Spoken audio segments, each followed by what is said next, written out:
दोस्तों नमस्कार, स्वागत है आपके अपनी यूट्यूब चैनल बेस्ट एग्रीकल्चर में। दोस्तों मैं हूं अरविंद यादव और दोस्तों आज हम लेकर आए हैं आपको 50 ऐसे क्वेश्चन जो एग्रीकल्चर कॉम्पिटिटिव एग्ज़ाम के लिए बहुत ही महत्वपूर्ण है।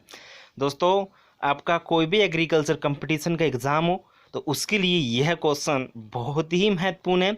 दोस्तों ये जो क्वेश्चन है मैं उनको अच्छी तरीके से आपको समझाऊंगा और उनका जो भी आपका एग्ज़ाम होगा, चाहे आपका पीएटी हो, बीएचयू हो, आरयू, आरईडी, कुछ भी आपका कॉम्पिटिटिव एग्ज़ाम हो तो उसके लिए बहुत महत्व है। दोस्तों इस वीडियो की हम लोग शुरुआत कर लेते हैं।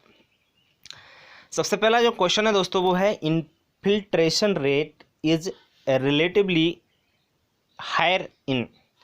दोस्तों जो इनफिल्ट्रेशन रेट होता है, दोस्तों आपका जो पानी नीचे चला जाता है, इनफिल्ट्रेशन जो रेट होता है रिलेटिवली हायर, मतलब सबसे ज़्यादा जो होता है आपका सैंडी सॉइल में होता है। दोस्तों सबसे ज़्यादा इनफिल्ट्रेशन रेट किस में होता है? सैंडी जो सॉइल होती है, आपकी बलुई मृदा होती है, उसमें सबसे ज़्यादा पाया जाता है इनफिल्ट्रेशन रेट। सबसे ज़्यादा पानी नीचे चला जाता है। आपको पता होगा बालू है, जैसे उसमें पानी डालेंगे तो वो सबसे नीचे जाएगा। दूसरा दोस्तों, the vertical cracks are major problem in. Vertical crack मतलब आपकी वर्टिकल में क्रैक मतलब होता है क्रैक्स हो जाना, मतलब दरारें पड़ जाना। दरारें पड़ जाना सबसे ज़्यादा जो कौन सी भूमि में पड़ते हैं? आपकी डीप ब्लैक सॉइल में। काली जो मिट्टी होती है, गहरी काली मिट्टी में मिट्टी सबसे ज़्यादा क्रैक्स हो जाती है, सबसे ज़्यादा फट जाती है। पानी बरसा उसके बाद आपने देखा दरारें पड़ जाती हैं। तीसरा है दोस्तों, the soil deficient in nitrogen content. कौन सी सॉइल में नाइट्रोजन की कमी पाई जाती है? दोस्तों ब्लैक सॉइल, काली जो मिट्टी होती है उसमें आपकी नाइट्रोजन की कमी पाई जाती है। चौथा है दोस्तों, the most important soil group of India. सबसे महत्वपूर्ण जो ग्रुप है दोस्तों मिट्टियों का वो है एलुवियल सॉइल का। कौन सा है दोस्तों? Group of India alluvial soil. आपका एलुवियल जो मृदा होती है उसका बहुत ही महत्वपूर्ण सॉइल का ग्रुप्स है। पांचवा है दोस्तों, the maximum pore space are found in. सबसे ज़्यादा पोर स्पेस, आपका जो खाली जगह मिट्टी में कौन सी मिट्टी में पाई जाती है? तो ध्यान रखना क्ले सॉइल जो होती है ना, क्ले सॉइल में सबसे ज़्यादा पोर स्पेस पाया जाता है।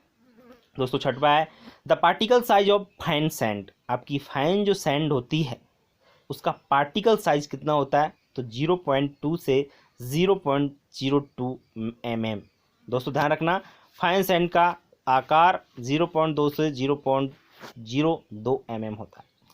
सातवां है दोस्तों, according to IISS the particle size of coarse sand. दोस्तों IISS Indian Institute of Soil Science के अनुसार आपका particle size of coarse sand का होता है 2 से 0.2 mm तक। NBSS and LUP centre is located. National Bureau of Soil Science and Land Use Planning centre located कहाँ पर है दोस्तों? ये नागपुर में स्थित है। नवा है दोस्तों, the fine earth covering land surface acts as a reservoir and nutrients and water. को आप कह सकते हो सॉइल की परिभाषा है दोस्तों, कुछ नहीं है, द फाइन अर्थ। अर्थ के ऊपर एक कवरिंग जो होती है लैंड सरफेस के ऊपर, reservoir the nutrients and water, पानी और आपका पोषक तत्वों का, उसको ही आप सॉइल कहा जाता है। The word soil is dive from the, आपका सॉइल किस भाषा का वर्ड? सब लोग जानते हैं लैटिन भाषा का आपका ये वर्ड है। The father of Soil science, soil science के दोस्तों आपका मृदा विज्ञान के पिता हैं डाकूचेप। ध्यान रखें डाकूचेप। 12वां है दोस्तों, the concentration of soil water in soil. Concentration, आपका जो सॉइल होती है उसमें वाटर का जो परसेंट रहता है वो रहता है आपका 50%। कितना? 50%। नेक्स्ट है दोस्तों आपका natural soil aggregates mass are known as ped. Peds बोला जाता है दोस्तों आपकी प्राकृतिक जो मिट्टी होती है उसका एग्रीगेट्स मतलब जो गठन होता है, mass are the known as pets आपका कहा जाता है। दोस्तों ये आपकी मैंने लगभग 13 क्वेश्चन लिए। इसमें किसी भी क्वेश्चन में आपको प्रॉब्लम हो तो बहुत ही इंपॉर्टेंट क्वेश्चन है दोस्तों। इनमें से आपके क्वेश्चन कई पूछ ले जाते हैं जो आपके एग्जाम में फंसते हैं। अब बात करते हैं दोस्तों आगे 14वें क्वेश्चन की। 14वां क्वेश्चन है दोस्तों, ए प्लस बी प्लस सी हॉरिजन्स टूगेदर कॉल्ड एज। दोस्तों आपके हॉरिजन्स का मतलब होता है संस्तर, ए संस्तर, बी संस्तर, सी संस्तर, उस ऐसे आपके 4 संस्तर होते हैं। उसमें से ए प्लस बी प्लस सी तीनों को मिलाकर आपका क्या कहा जाता है, रेगोलिथ। ध्यान रखें दोस्तों, ए और बी को आपको क्या कहते हैं, ए और बी सी जो है उसको रेगोलिथ कहते हैं। ध्यान रखें, ए बी सी तीनों हॉरिजन को मिलाकर रेगोलिथ कहा जाता है। 15वां दोस्तों, the relative proportion of sand, silt and clay termed as soil texture. मृदा गठन किसे कहते हैं, आपने समझा मृदा गठन क्या होता है, the proportion of sand, silt, clay, ये तीनों आपके जो आपकी मृदा में पाए जाते हैं आपके कण, उनको ही आपको मिला करके सॉइल टेक्सचर जो होता है। Which micronutrients is more deficient in Indo Gangetic alluvium soil, zinc. मत दोस्तों, आपका माइक्रो न्यूट्रेंस होता है जिंक, जिंक की कमी पाई जाती है आपके एंडोगैंगेटिक जो आपके एलुवियल सॉइल, जो आपका गंगा का आसपास का क्षेत्र है, वहाँ पर जिंक जो पोषक तत्व है उसकी कमी पाई जाती है। The vertical cracks are the major problem, अभी आपने पढ़ा, ये आपके गहरी कालीन मृदा की प्रॉब्लम से कि मृदा आपकी क्रैक्स पड़ जाते हैं उसमें। Infiltration rate is relatively high in Sandy soil, ये भी आपने पहले पढ़ लिया दोस्तों, सैंडी सॉइल में सबसे ज़्यादा इन्फिल्ट्रेशन रेट पाया जाता है।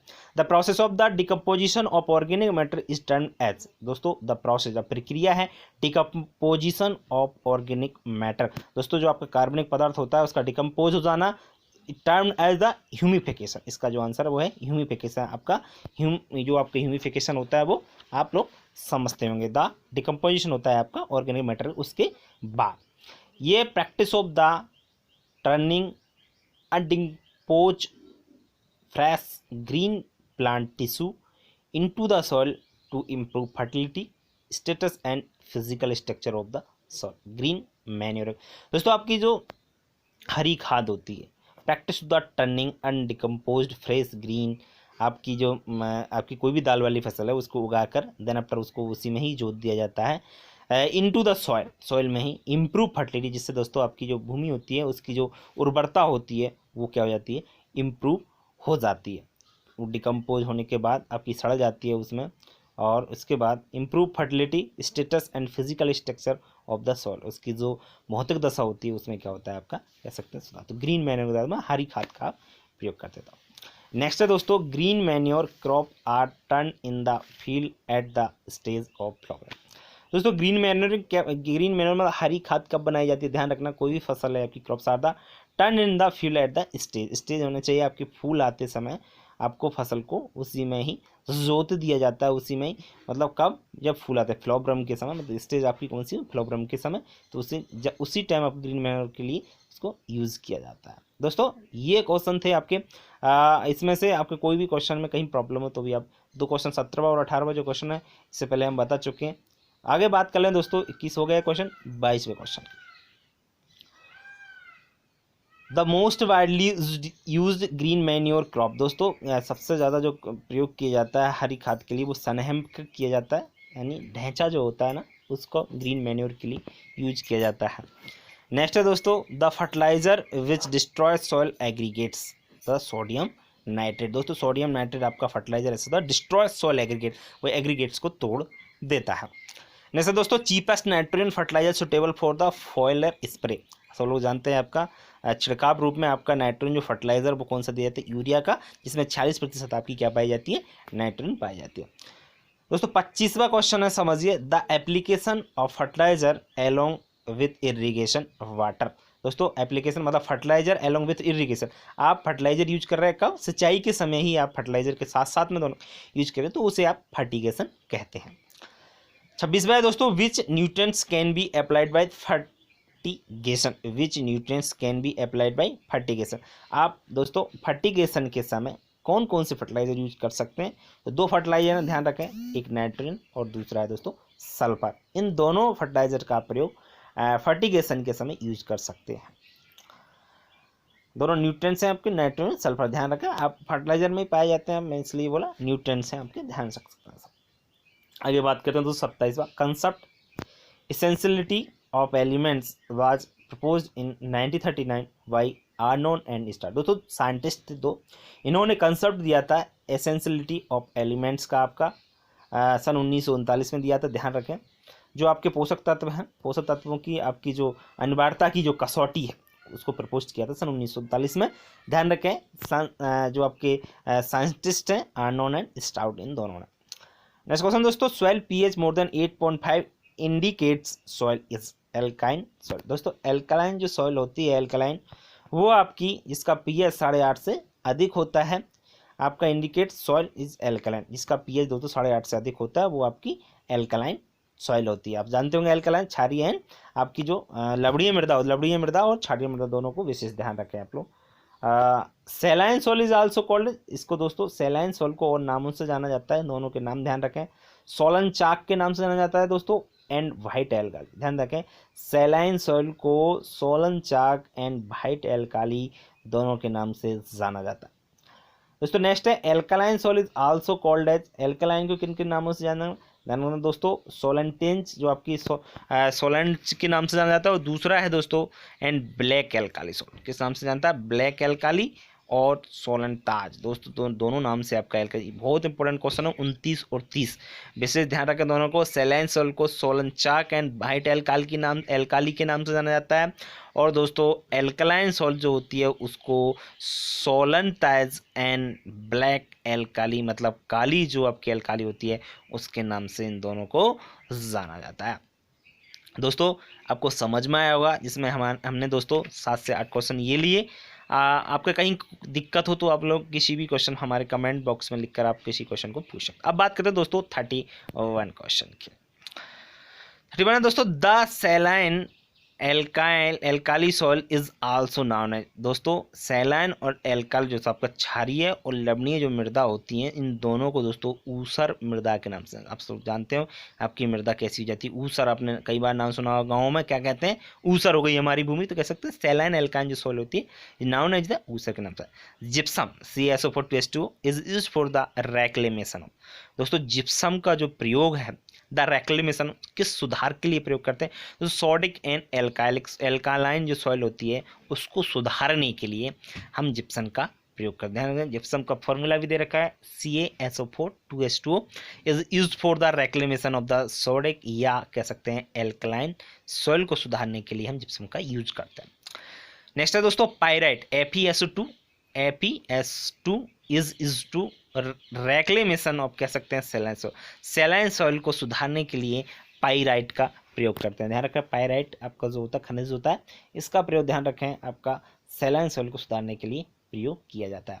नेक्स्ट है दोस्तों हाईली साल्ट टॉलरेंट क्रॉप्स, आपकी अधिक जो आपकी साल्ट टॉलरेंट होती हैं, साल्ट आपको कह सकते हैं ऐसी जो क्रॉप्स हैं जो आपकी अधिक सहन कर लें, आपकी भूमि ऊसर भूमि में भी हो जाएं, वो कौन सी होती हैं, ध्यान रखें बार्ले एंड सुगर बीट, आप कह सकते हैं जौ और आपकी जो होती है चुकंदर, ये दोनों आपकी ऐसी फसल हैं जो ऊसर भूमि में भी अच्छी तरीके से हो जाती हैं। दोस्तों आगे बात करते हैं दोस्तों, which fertiliser is most beneficial for alkali soil. दोस्तों आपका फर्टिलाइजर है मोस्ट बेनिफिशियल, बहुत ही लाभदायक जो कि एल्काली सॉइल के लिए कौन सा आपका कह सकते हैं, तो ध्यान रखें अमोनियम सल्फेट जो है ना बहुत ही बेनिफिशियल होता है आपका एल्काली सॉइल के लिए।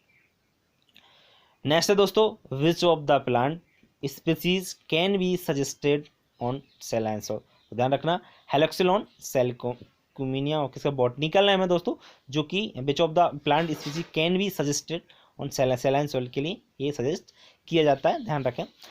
And engine of the desertification, दोस्तों इंजन किसको कहा जाता है, ड्राउट यानी सूखा होता है वो आपको डिजर्टिफिकेशन का इंजन कहा जाता है। अगर सूखा पड़ता है तो आपको पता है डिजर्टिफिकेशन ज़्यादा होता है।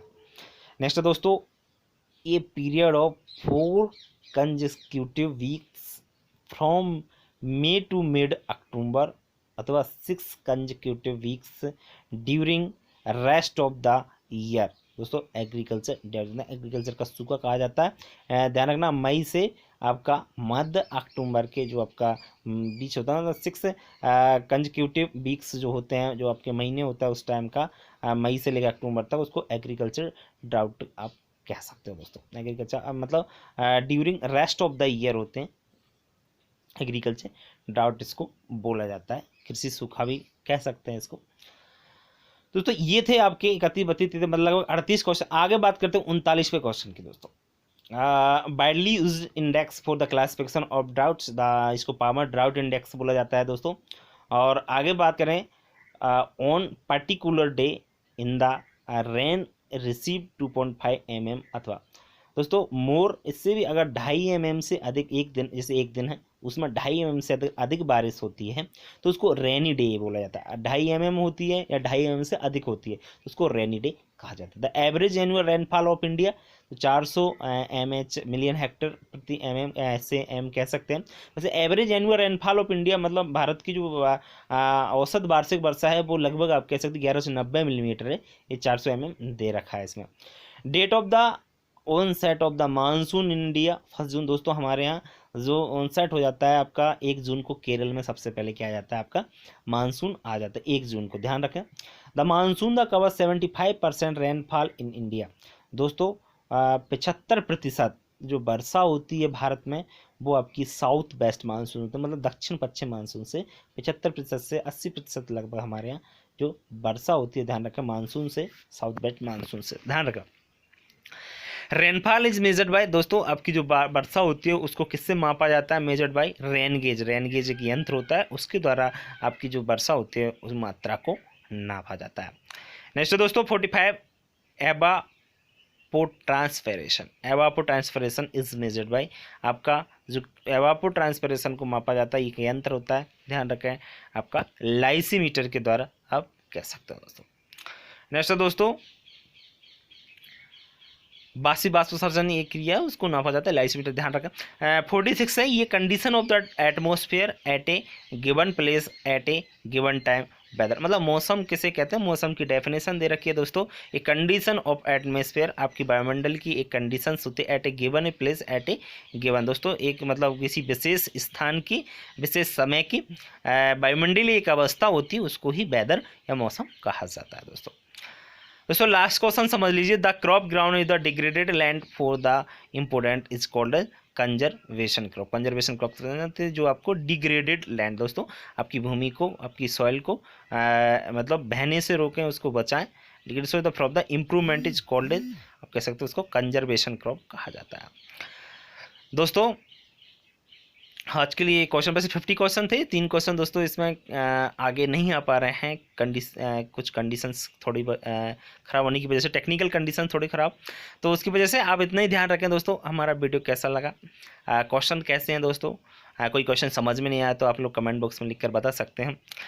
वीडियो कैसा लगा दोस्तों कमेंट बॉक्स में लिख के जरूर बताएं। हमारे अगर वीडियो अच्छा लगता है तो आप लोग लाइक ज़रूर करें दोस्तों, अपने दोस्तों को शेयर करना बिल्कुल ना भूलें। और आप चैनल दोस्तों अगर नए हैं तो इसको आप सब्सक्राइब ज़रूर कर लीजिए, और चैनल का सब्सक्राइब करने के बाद बेल आइकन को प्रेस ज़रूर करें, जिससे दोस्तों आने वाले वीडियो के जो भी नोटिफिकेशन है आपको वो सबसे पहले प्राप्त हो सके। दोस्तों आज के लिए इतना ही, कल फिर मिलेंगे एक नए वीडियो के साथ। आज के लिए नमस्कार दोस्तों। अगर आप एग्रीकल्चर के छात्र हैं तो आप हमारे चैनल से जुड़ जाइए। रोज़ हम आपको एक वीडियो डालते हैं जो कि आपके एग्रीकल्चर कॉम्पिटिटिव एग्ज़ाम या 11th-12th के जो भी छात्र हैं उनके लिए बहुत ही महत्वपूर्ण होता है। दोस्तों नमस्कार।